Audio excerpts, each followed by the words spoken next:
Para explicar a influência dos Estados Unidos sobre a Operação Lava Jato, nós montamos um xadrez. E cada um dos capítulos anteriores abordou uma das peças essenciais para a compreensão do que está em jogo. A primeira peça tratou das leis e da estrutura governamental que prepararam os Estados Unidos para a guerra mundial contra a corrupção e o terrorismo. A segunda abordou a cooperação jurídica internacional, partindo do caso Banestado até chegar à polêmica parceria vista na Lava Jato. A peça 3 expôs como a luta anticorrupção virou um instrumento da geopolítica norte-americana. E a peça 4 acrescentou os processos contra a Petrobras nos Estados Unidos que geraram multas bilionárias. Neste vídeo, vamos à última peça do xadrez, a que explica a lógica financeira por trás de toda a operação: a indústria do compliance.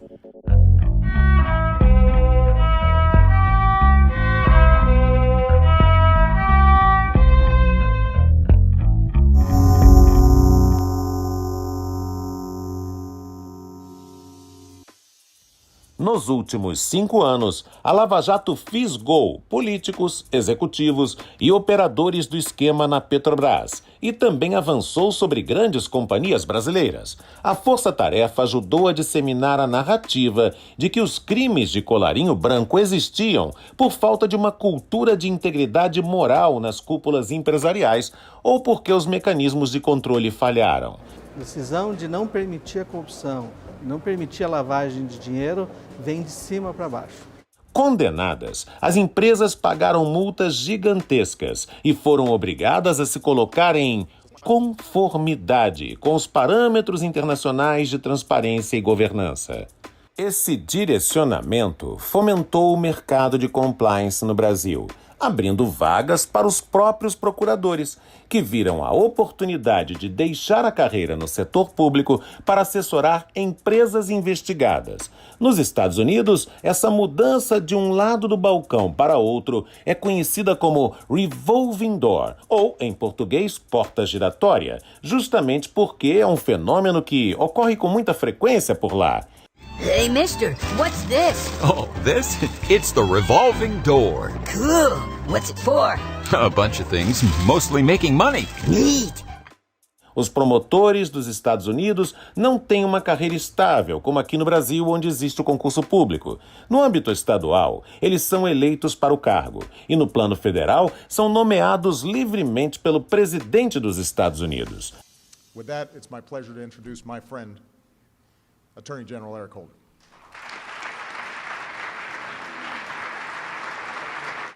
Assim, advogados são constantemente convidados a trabalhar no Departamento de Justiça, o DOJ. Depois, eles podem pedir demissão e retornar aos escritórios privados.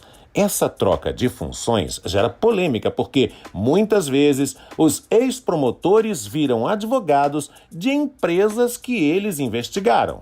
A experiência anterior na advocacia privada também pode contaminar processos no Ministério Público.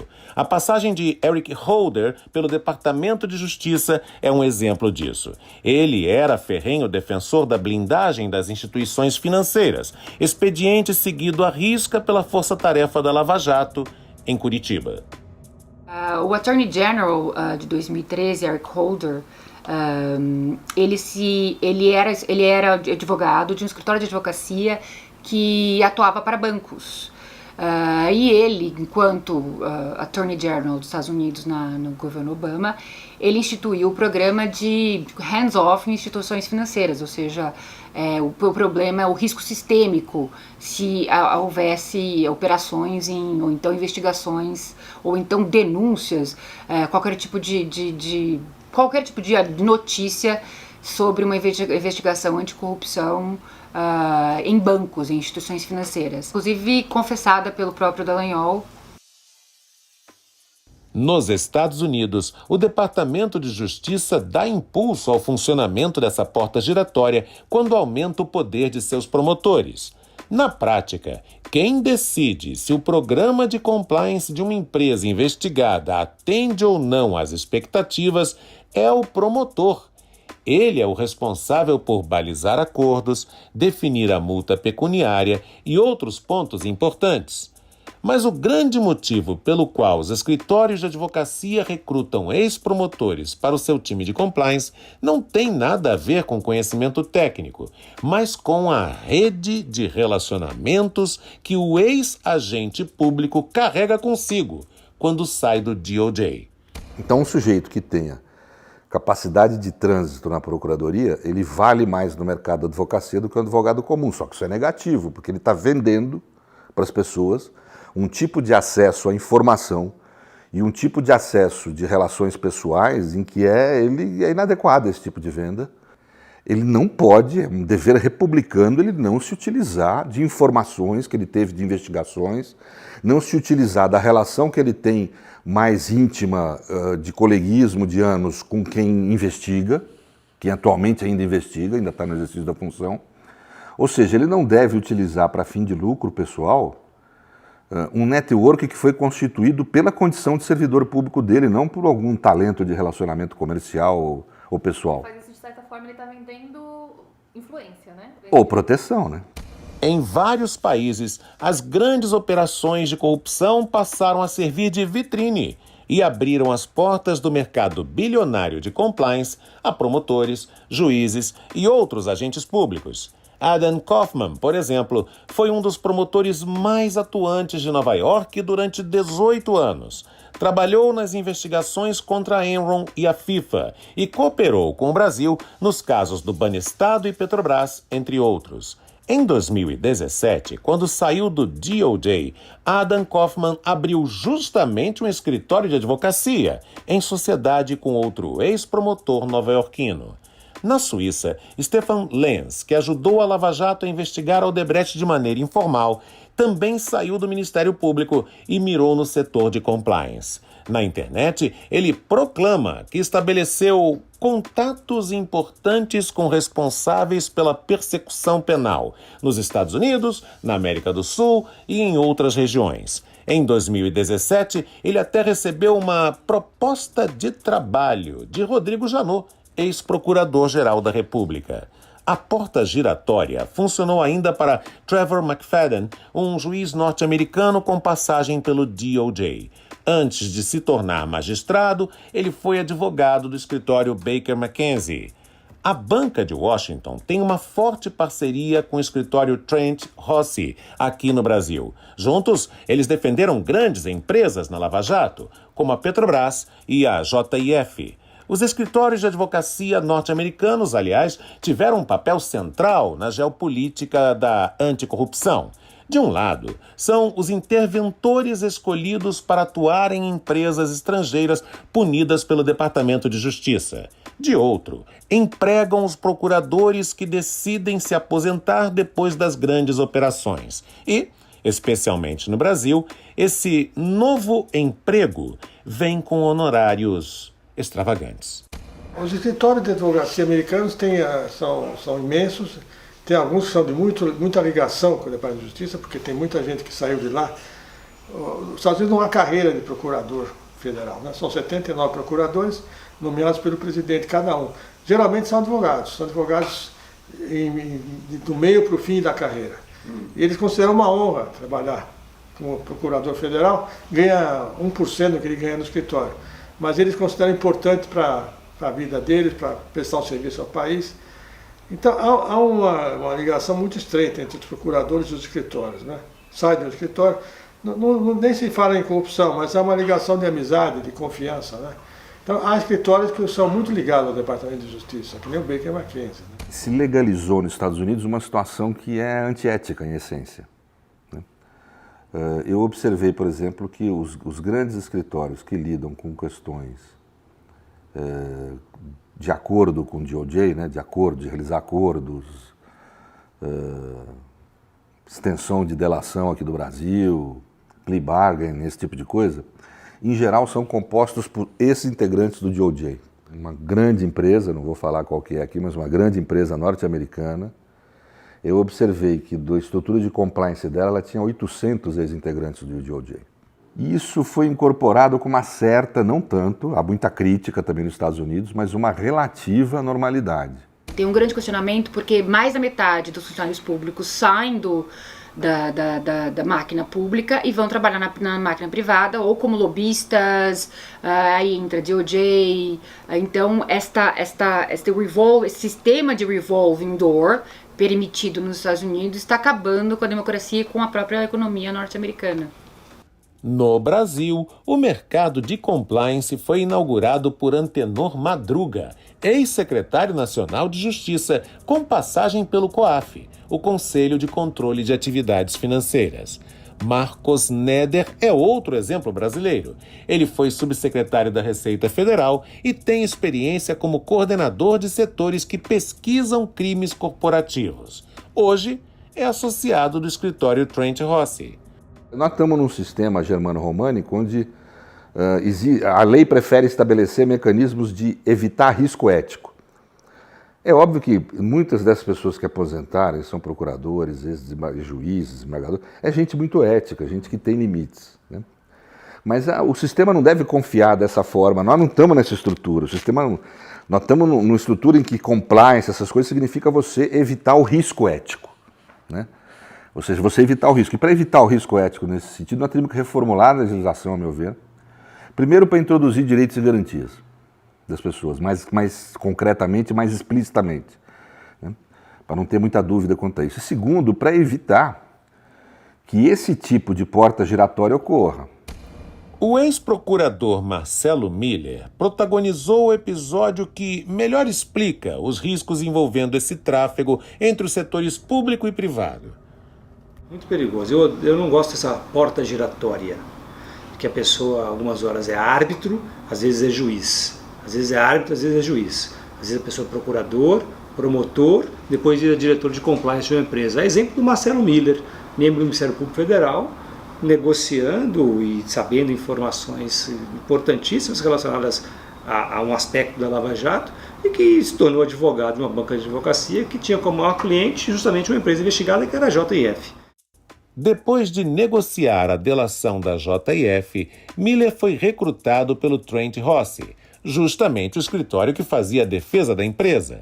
A contratação levou o Trent Rossi e seu parceiro nos Estados Unidos, o Baker McKenzie, a serem processados pela JF. A companhia alegou que o acordo de delação dos executivos foi colocado em risco pelo jogo duplo do ex-procurador. Miller chegou a virar réu na Justiça Federal, mas a ação foi trancada meses depois por um tribunal de segunda instância. Aposentado, Rodrigo Janot, o ex-chefe de Marcelo Miller, seguiu o mesmo caminho e abriu um escritório de compliance com o ex-procurador-geral de Justiça de São Paulo, Márcio Elias Rosa. Em Curitiba, um dos procuradores mais agressivos da Lava Jato deixou o Ministério Público com a mesma finalidade. Carlos Fernando dos Santos Lima hoje se dedica ao que chama de compliance restaurador, que envolve o gerenciamento de crise para empresas que enfrentam escândalos de corrupção. Depois que o Departamento de Justiça dos Estados Unidos devolveu ao Brasil cerca de 2,5 bilhões de reais, fruto de uma multa aplicada à Petrobras, os procuradores de Curitiba tentaram usar metade desse valor para disseminar a cultura do compliance entre as empresas brasileiras.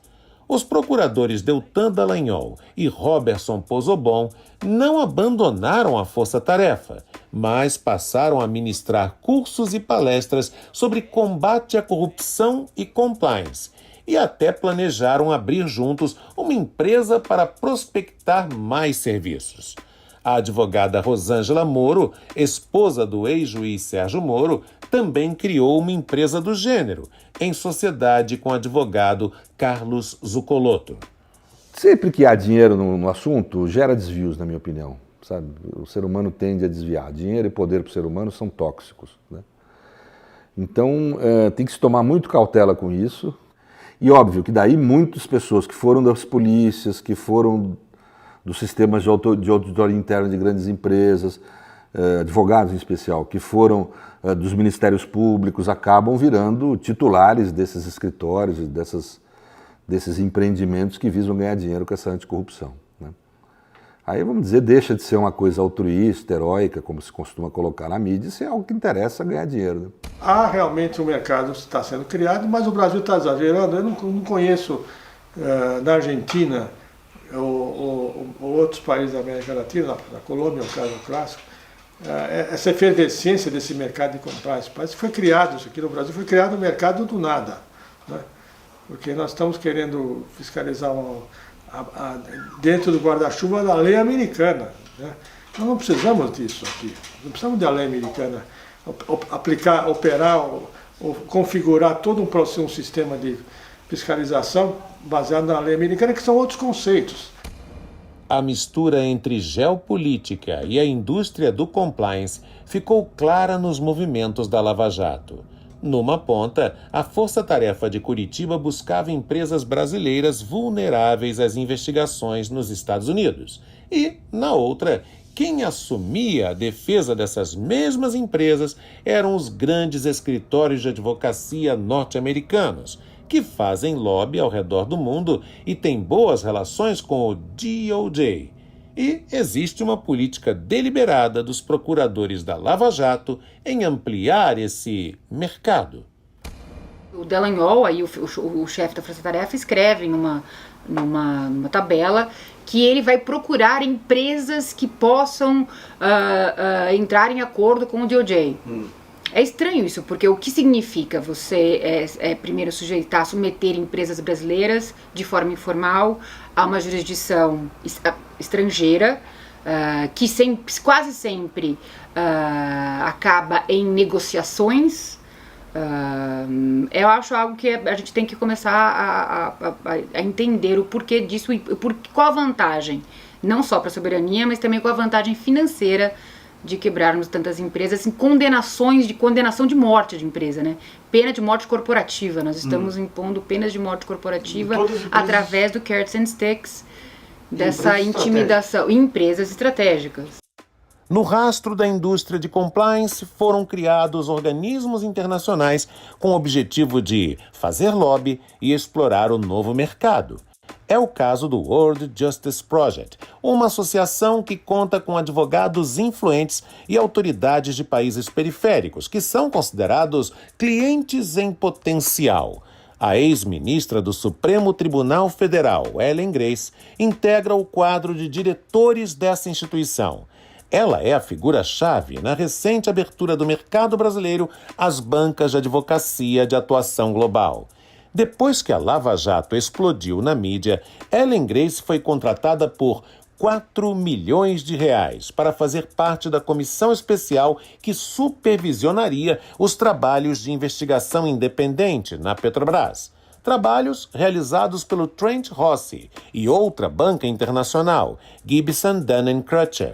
Ellen fez o mesmo trabalho na Eletrobras por mais R$700 mil. A ministra Ellen Grace é uma espécie de fiscal dos escritórios estrangeiros.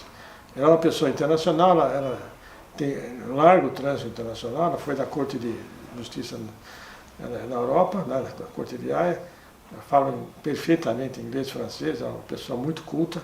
Eu acho que ela foi contratada para ser uma espécie de... talvez até aprovar a indicação, porque os escritórios não são iguais, né? Tem escritórios que são bons para uma coisa e não são bons para outra. Mas a Petrobras concentrou muito em 2 ou 3 escritórios. E eu sei que as contas são absurdamente altas. A nomeação de Ellen Grace para supervisionar o escritório Hogan Lovells, contratado para uma investigação interna na Eletrobras, aumentou os custos da operação, depois que ela sugeriu ampliar em 5 vezes o volume de trabalho. A revista Época apurou que, entre reajustes e aditivos, o contrato com a Hogan Lovells saltou de R$6,4 milhões para R$235 milhões e continuou crescendo até bater a casa dos R$400 milhões, valor imensamente superior às suspeitas de perdas da Eletrobras com a corrupção. Os honorários de Ellen Grace saem dos valores recebidos pelo escritório norte-americano. Segundo a revista Época, não houve transparência sobre os gastos com a investigação, incluindo a subcontratação de empresas estrangeiras especializadas em espionagem. Além disso, nenhuma das irregularidades identificadas na Eletrobras foi fruto do trabalho do Hogan Lovells. Governança corporativa é algo muito sério. A empresas ela tem departamentos de compliance não para serem delegacias de polícia interna, não são corregedorias. A empresa não tem que sair investigando os seus fornecedores e seus funcionários, mas ela tem que ter um canal ético para receber informações e denúncias e tratá-los, para depurar o que são fraudes éticas, o que são desvios de compliance, o que são desvios de caráter, o que são fatos corriqueiros que podem ser tratados pelo departamento de RH ou financeiro. Para isso serve a linha ética. Agora, quando a empresa chama um super xerife para gerenciar sua linha ética, fica parecendo, na verdade, que ela não está fazendo linha ética alguma. Fica parecendo, na verdade, que ela está querendo chamar alguém para ser um guarda-chuva, um para-raio dos problemas que virão.